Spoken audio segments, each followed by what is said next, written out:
originally from Baltimore, the inner city of Baltimore, where during the time period that I was born in, the biggest thing was drugs. And so my mom and my dad, he was a drug dealer and my mom eventually got on drugs. Between birth and 17 years, anytime I tried to advocate for myself, I was shunned. So it was like, well, Mariah, you just have to be quiet.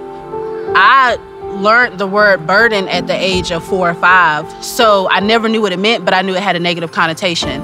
And then when Troubled Child was introduced to me, it was said in the same manner as burden. So I'm like, oh, I've been a burden my entire life. Whew. I struggled with that because I never wanted to be a burden. I would do whatever I could do to make people feel like I was worthy of love. And it broke my spirit. My dad was granted custody of us and we moved to North Carolina. So we stayed there with his living girlfriend and him.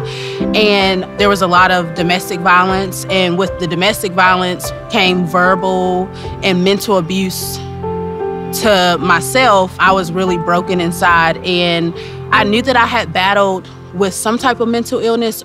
I wanted to die. And I thought this cycle was never going to end.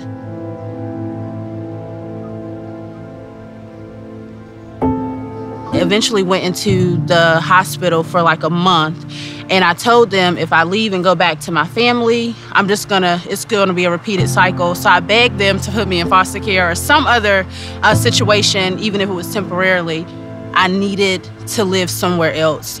They decided, okay, we're gonna put her in foster care. That experience I'm grateful for it. It was a lot of lessons learned, but I still wasn't getting the services that I felt like I truly needed in order to be successful until I came in contact with Youth Villages. During those first couple of meetings I had with them, I'm like, this is the first time someone is actually listening to my words and putting those into action. They were like, do you want to go to college? What is it that you want to do? And I'm like, dang, I haven't even thought about that yet.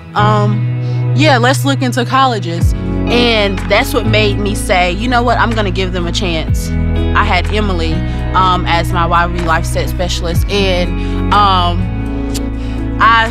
Emily is one of the strongest people I know because I was kind of difficult to deal with. I would call her at 1 o'clock in the morning in a frenzy or whatever it was, and she was always calm and listening. They helped me with school, helped me through everything that I had to do in school.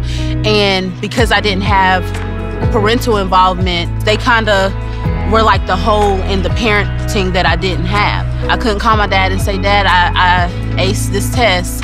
But I knew if I called Emily, she would be stoked and she would probably have a surprise for me the next time she saw me. It was like something that I always yearned for. It was genuine. I felt loved. I felt like I had a voice. So I love Emily. As for today, I am a lead teacher for the 2.5-year-old classroom at a 5-star preschool. And I'm forever indebted to YV. And they know that. I tell them all the time, if it's anything that I can do to spread the word, I'm spreading the word of YV. The best way to describe my experience with Youth Villages, if you ever have been to an antique shop or a thrift store, they always have the items that's the shiniest to the front of the store. And how I view Youth Villages is they walk past the stuff that's shiny, they walk past the clothes that's not damaged, and they go back to the back of the store where there are some things that need a little bit more work, maybe a little bit more shine to it. It might be broken, and they take that home, and that's what they work on. They put the pieces together, they just put a light in you, and they turn that light on, and you're able to shine through your brokenness. So it's like they choose the damaged things because they can see what potential it has. They see potential. And that's what happened to me. YV saw the potential, and the rest is history.